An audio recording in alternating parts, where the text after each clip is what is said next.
18-сентябрь. Чыныгы эркиндик. Иса өзүнө ишенип калган жүйүттөргө мындай деди: Эгерде менин сөзүм боюнча жашасаңар, анда менин чыныгы шакирттеримсиңер. Ошондо чындыкты билип каласыңар, жана чындык силерди эркин кылат. Жакан 8-бөлүм 31-32 аяттар. Чыныгы эркиндик деген эмне? Сиз эркинсизби? Сиз өзүңүздү толук эркин деп эсептешиңиз үчүн төмөндөгү 4 нерсе болушу керек. Эгерде сизде бир нерсени кылганга каалоо жок болсо, анда аны толук эркиндик менен кылбайсыз.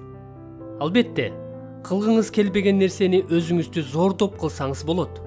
Бирок аны эркиндик дегенге такыр болбойт. Биз мындай жашагыбыз келбейт да.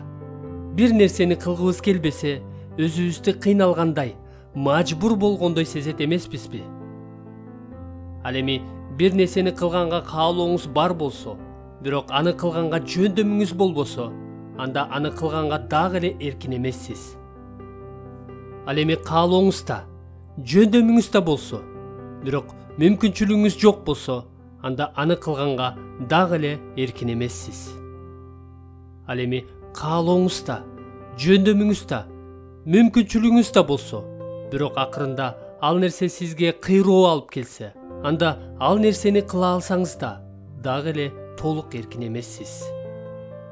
Толук эркин болушуңуз үчүн сизде каалоо да, жөндөм да, мүмкүнчүлүк да болушу керек, жана ал нерсе сизди түбөлүккө бактылуу кыла алгандай болушу керек. Анын артынан эч кандай өкүнүү болбошу керек.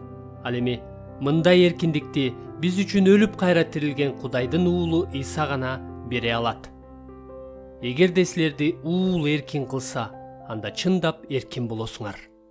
Жакан 8-бөлүм 36 аят.